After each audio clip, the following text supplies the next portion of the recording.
He had just arrived at the land he had bought with his entire fortune, when 3 unfamiliar women were already standing on the porch, calling his name as if they had known him all along. Cole Whitmore pulled his horse to a halt. The wooden house in front of him was supposed to be abandoned. The deed in his pocket still smelled of fresh ink. But reality told a different story.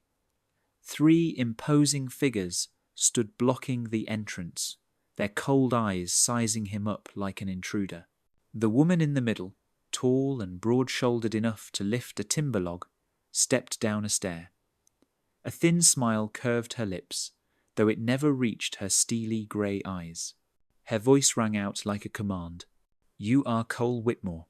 The man froze.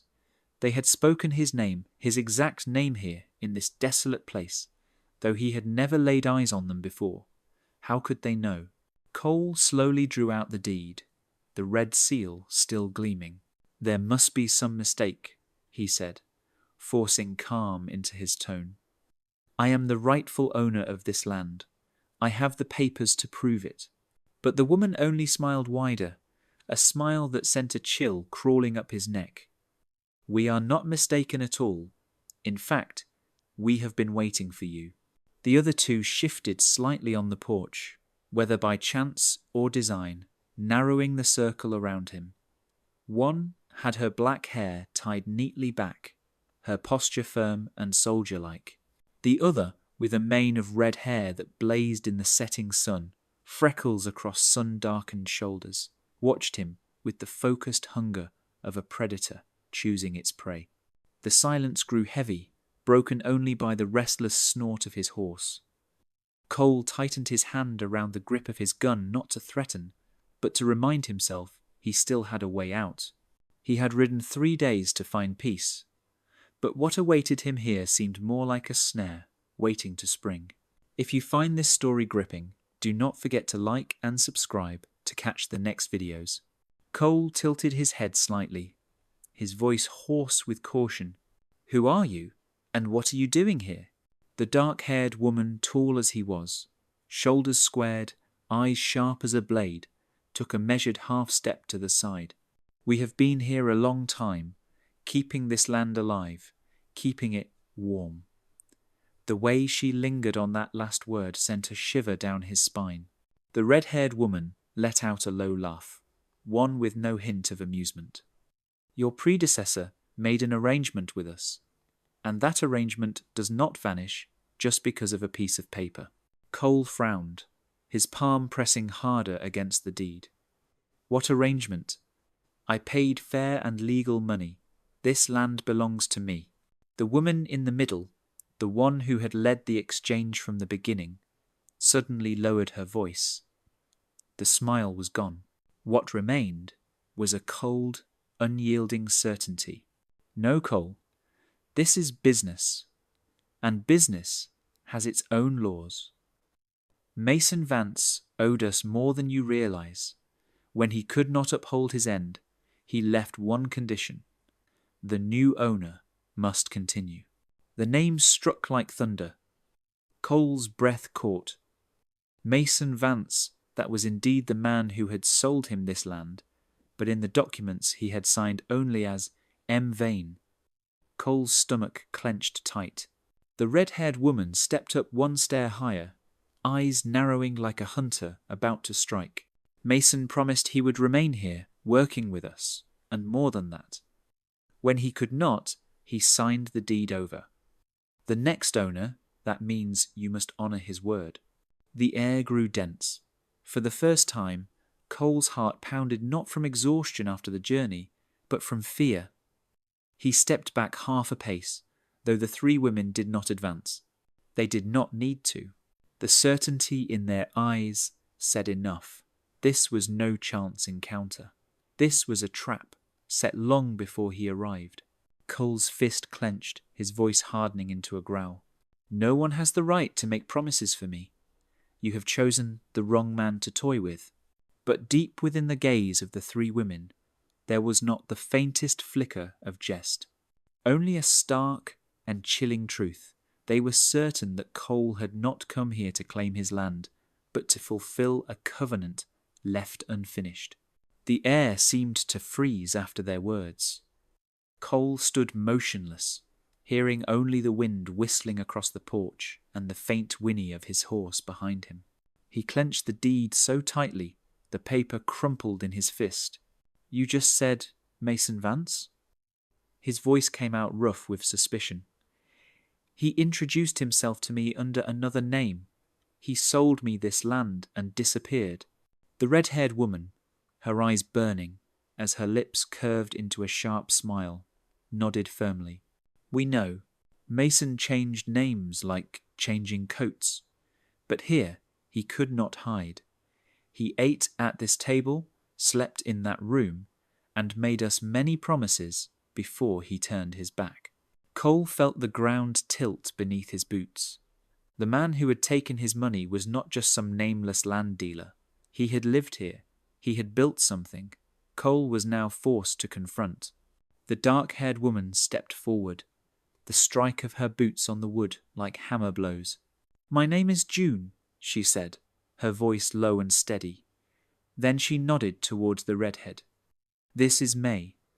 Her eyes shifted to the woman in the centre. "And she is Harper." Harper lifted her chin, her steel-grey eyes gleaming. "We are not squatters. We are the ones Mason once promised to build this farm with. When he left us with the terms and the wounds." Cole caught something flicker in Harper's tone. For all her strength, for all the authority in her gaze, there was something else behind it, a bitterness that had not faded. Whatever Mason did, Cole drew in a breath. He had no right to sign anything that forces me to follow through. I bought this land in good faith, with real money. His private promises do not concern me. Harper narrowed her eyes, the smile vanishing. "You speak of the town's law, but out here," she gestured to the open wilderness, "the only law is what we build together. Mason is gone, and now it is only you." Heat pounded in Cole's temples. The name Mason Vance was no longer just ink on paper. It had become a ghost binding him to three women who looked at him as though he had stepped into a role they had been waiting for all along. He bit his lip, forcing himself to stay calm. "If you are telling the truth, then show me proof." La. May instantly reached into her coat and pulled out a folded sheet, thick and yellowed by dust. She opened it with care, as though holding something sacred. Even from a few steps away, Cole recognized the embossed seal and the familiar signature at the bottom. Mason Vance. He stepped closer, his eyes scanning the lines. It was no standard sales contract. The words carried hidden weight: joint operation of the farm, shared profits, partnership in all respects. The language was polished, vague, half business, half personal vow. Cole looked up, his voice hoarse. "This is not a clear legal contract. It cannot bind me." Harper gave a weary smile, no longer cold but tinged with fatigue. "Legal? You try taking it to the courthouse 3 days' ride from here. Out on this land, a signature and a spoken promise weigh the same. And Mason promised that the one who came after him would continue." June folded her arms, her tone steady and deep. "You cling to that deed, but think, who will come here to protect it for you? Out there are no sheriffs, no judges. The only thing that matters is the arrangements we make for ourselves." Cole gripped the deed in his hand, his certainty faltering. Yes, he had legal papers, stamped in red, but their words cut true.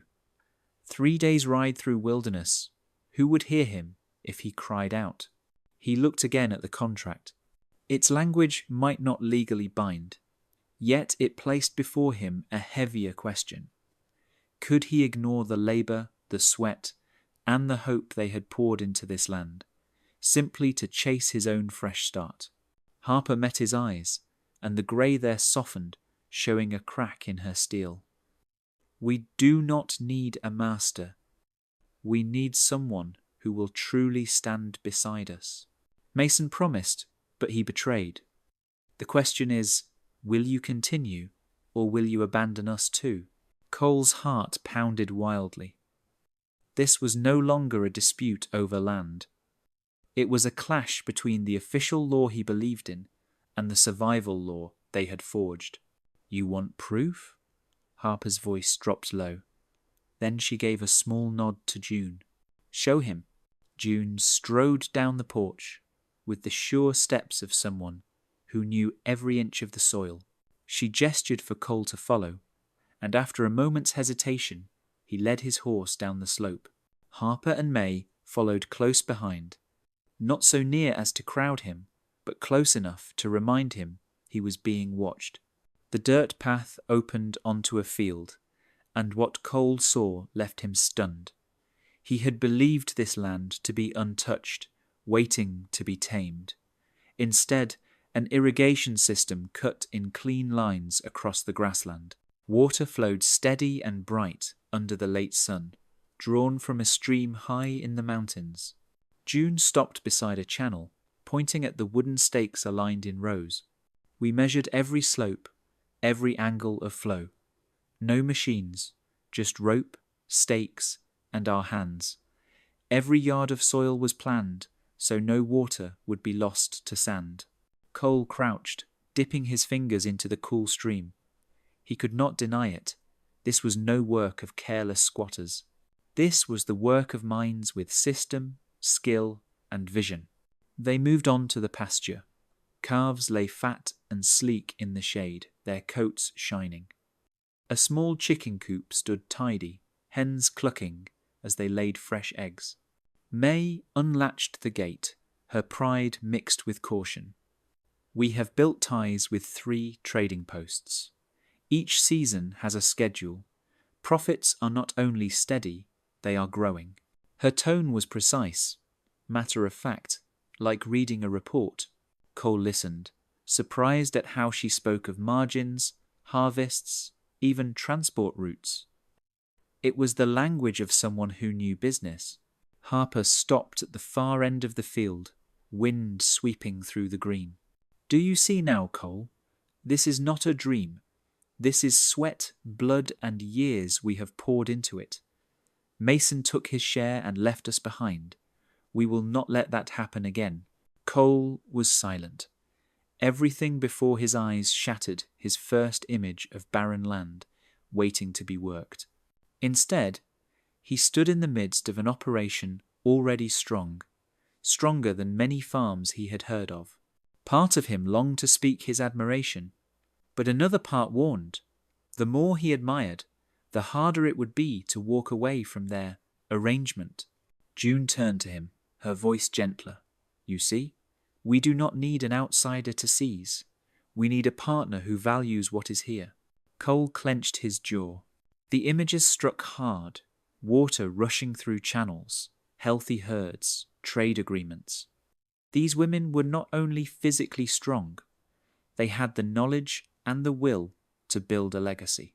And now, they were looking at him as the missing piece of the picture Mason had abandoned. When they returned to the wooden house, Cole expected a disorderly space, the marks of squatters. But crossing the threshold, he stopped short. The inside was unexpectedly neat. A broad kitchen with a stove glowing with embers, a heavy wooden table polished by years of oil, sturdy chairs set around a long board. Not lavish, but touched with care everywhere. Harper gestured toward the row of rooms at the hall's end. There are 4 bedrooms. We use 3. The other is empty. Her words hung in the air, neither pressed nor hidden. Cole's eyes flicked to the closed door, an empty room, left waiting for someone. The thought pressed on his chest, with a weight he could not name. In the sitting room, a small table by the window caught his eye. A map spread open, ledgers stacked, pencils worn to stubs.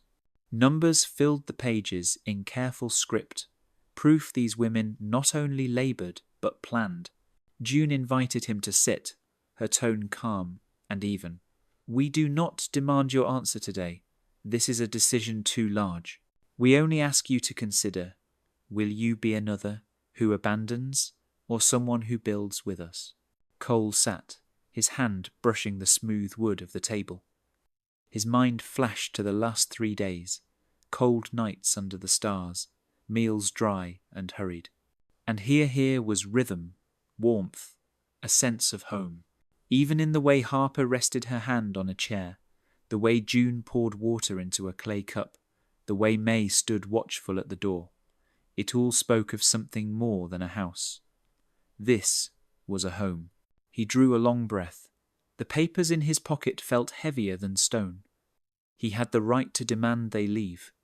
Yet the question clawed at him. If they left, what would remain but empty walls? Harper looked at him, her gaze less rigid, her voice softer.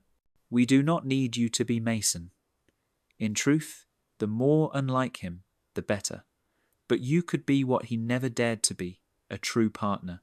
Cole blinked at her frankness, and suddenly, amid the tension, he felt a thread stretching between himself and them.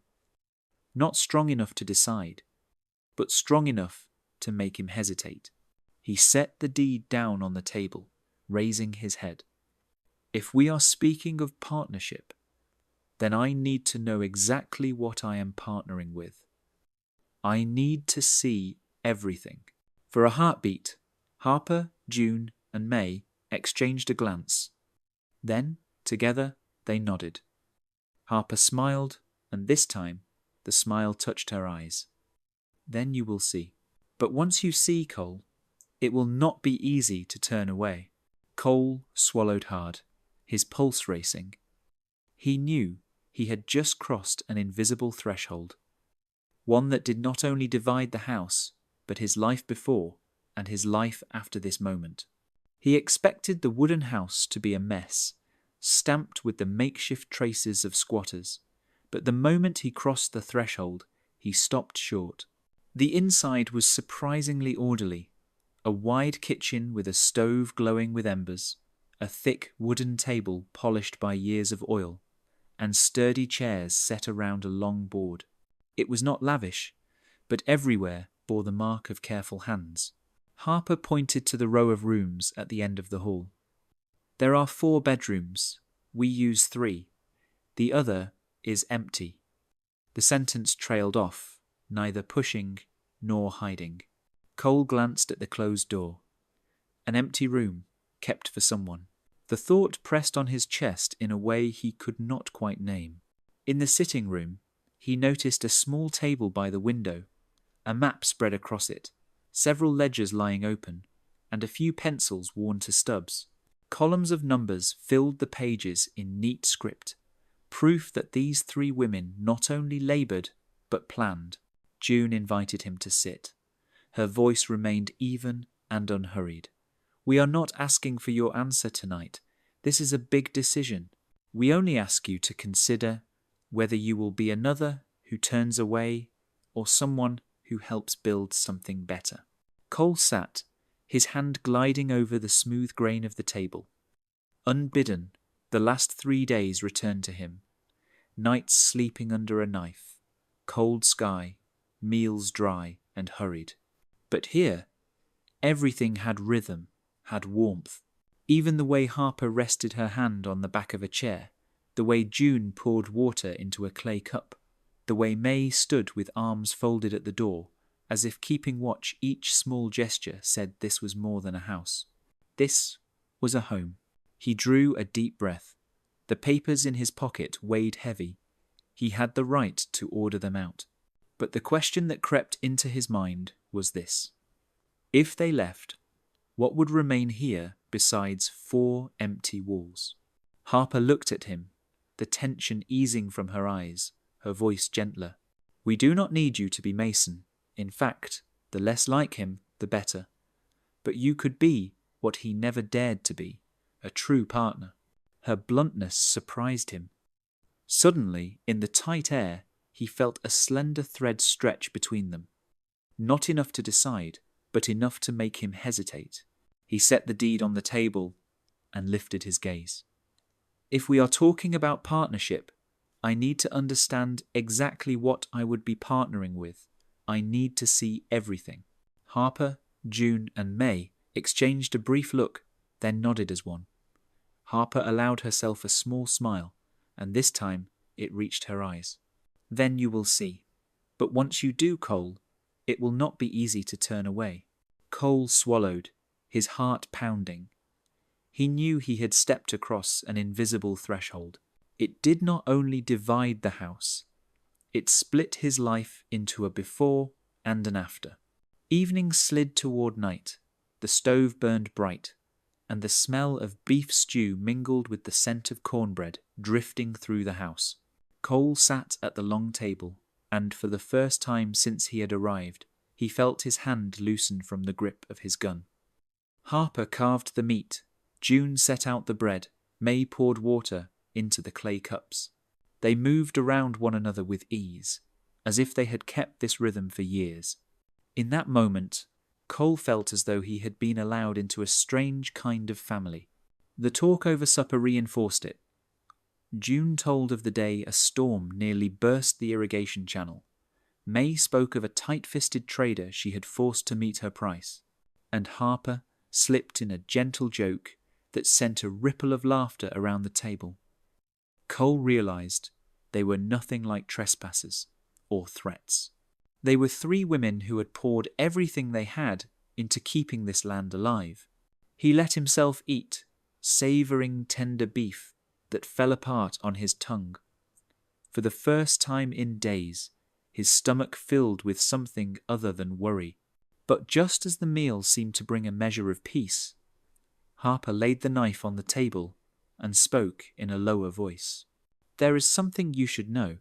June and May fell silent. The air shifted in an instant. Cole looked up, a sharp pinch in his chest, an instinct that what he was about to hear would not be easy. May rose, opened a cupboard, and took out an old leather-bound ledger. She set it down with a firm thud, her finger tapping the cover.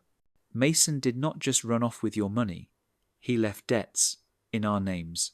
Cole drew the ledger closer. Inside were clear columns. Supplies bought on credit, deposits on equipment, left unpaid, short-term loans with stiff interest. Each page was a cut, and the fragile trust he had just begun to feel started to bleed again. How much? He asked quietly. June answered, steady and calm. Enough that, if we do not pay within a month, we lose everything. The trading posts have been patient because they know our work, but patience is not endless. Cole leaned back, eyes still on the figures. Anger flared in him not at the women across from him, but at the name Mason Vance, the man who had sold him a dream and left a hole in the ground. He looked up at Harper, then June, then May. What surprised him was not the debt itself, but that they had chosen to tell him tonight. They could have kept quiet, let him sink deeper, then bind him to the burden. They did not. Harper spoke softly, her gaze unwavering, yet something fragile flickered behind the steel. We do not want you to step in blind. If you decide to walk away, at least you will do it with open eyes. Cole closed the ledger, his hand still firm on it. He did not speak at once. In his mind, two roads took shape. Turn his back and cling to the legality of his deed, or face this with them and shoulder a weight he had not created. The oil lamp wavered, throwing the three women's shadows across the wall. The image stamped itself into his thoughts. They were not swindlers. They were the ones left behind, still holding on to the only thing they had left this land. And somehow, fate had sat him down at their table. Cole sat a long time after the ledger closed. The lamp's flame danced on the table's surface and in the eyes of the three women watching him. Harper sat straight, steady as a verdict. June's arms were folded, her silence patient. May's head tilted slightly, her fingers tapping a quiet rhythm on the wood. At last, Cole spoke, low but clear. You are right. Mason betrayed you, and he cheated me. But unlike him, I will not run. I still have capital from selling my property back east. Enough to clear the debts and to expand. But if I put my money in, then we need to be clear. All three women lifted their heads, hope and caution sparking together. Cole placed his hand on the ledger and pressed his point. First, we draw up a proper partnership agreement, signed by all four of us, profits split transparently, responsibilities defined.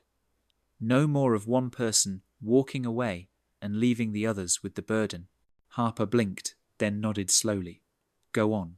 Second, Cole said, meeting each of their eyes in turn, all major decisions, purchases, loans, expansions, must be agreed upon by all four. No one has the right to bind the others without consent. A brief smile touched June's mouth, as if he had voiced what she had wanted to hear for a long time. And finally, Cole paused, his voice dropping. Our private lives will be left to grow on their own. No clause will try to bind that. If there is anything between us, it must come from choice, not from some arrangement Mason forced on you. May let out a long breath, as if setting down a weight. Harper leaned forward, her eyes bright now, not with coldness, but with a new, cautious faith. You want to work with us, not claim us. That is right, Cole said, steady. If I stay, we build this over from the ground up this time, the right way. Silence settled, warm and full. Then June rose, pulled a blank sheet from a drawer, and set a pen on the table. Then we write, so none of us will ever repeat Mason's mistake. Harper smiled, a real smile, that finally reached her grey eyes. May drew her chair closer, the wariness gone. Cole took up the pen and wrote the first lines of a new agreement, not Mason's, but theirs. 4 people, 4 signatures, 1 clear promise. To share the land, the labour, and the future. When the last stroke of ink dried, Cole looked up at the 3 women. In that moment, he knew he had stepped out of the trap. Mason left behind, and, in its place, entered another bond, one he chose for himself. 3 months passed so quickly that Cole often caught himself surprised to realize summer was nearly over. Whitmore Ranch, the name the 4 of them had agreed to write on their partnership papers, not only stood firm, but had begun to grow beyond expectation. The calves were healthy, the hens laid steadily, and the northern pasture was now fenced another 3 miles farther. The irrigation system under June's care had been improved with a small makeshift dam to regulate the flow during dry spells. May, shrewd in negotiation, had secured a new trade route, raising profits by half again. Harper spent long hours with Cole at the map table, planning each step of expansion. Cole soon understood. They had never needed him to save this ranch. They needed him to raise it to the next level, something he realized suited him more than any place he had ever known. But there was something no paper had written down, the change within his own heart. Harper remained the natural leader, strong and decisive. Yet when night fell, under the glow of a single oil lamp, Cole saw the truth behind her steel, a soul that longed to share its burdens. Some nights they sat side by side in silence, saying little, just to feel that neither was alone in the fight against the harsh land. June was different. In her there was patience and warmth, giving Cole the rare sense of calm. Mornings by the water channels, as she explained how to adjust the flow, they talked as naturally as if they had known each other for years. The bond grew quietly, like roots beneath the soil. May took longer to open. At first she held her distance, her fiery eyes always questioning his suggestions. But one morning, as they worked on the eastern fence line, she placed her sun-browned hand over his, just for a fleeting instant. Cole turned, and for the first time he saw that her blazing gaze held not only suspicion, but a flame of loyalty. Each glance, each touch, each moment wove itself into an invisible thread, binding the four together. No one spoke of it, but all felt it. The arrangement Mason had left behind had become something entirely different. Not an obligation, but a choice. One afternoon, Cole stood on the porch watching the cattle graze in golden fields. Harper came beside him, her hand settling on his shoulder, her eyes full of pride. 3 months ago, you came here carrying that deed like a burden. Now look, we have turned it into a beginning. Cole smiled, turning to the 3 women who had changed his life. He needed no vague promises, no distant laws, only 4 people willing to build together work and love alike. And for the first time in years, Cole felt his heart belonged to a place. The sun dropped toward the far mountains, painting the sky in streaks of blazing orange and gold. The porch, now widened, held a long table, a few rocking chairs, and a small corner with a worn typewriter for keeping accounts. Cole sat there with a steaming cup of coffee in hand, his eyes on the cattle drifting across the pasture. Harper sat straight-backed beside him, her gaze softened by the sunset. June carried out a tray of cornbread and set it down, while May followed with a fresh pot of coffee, the aroma mingling with the evening breeze. They did not rush to speak, only sat in the easy silence of people who no longer needed words to feel one another's presence. "Any regrets?" Harper asked at last, her voice low but gentle. Cole looked at each of them in turn. Harper with her steady strength, June with her enduring warmth, May with her untamed but loyal fire.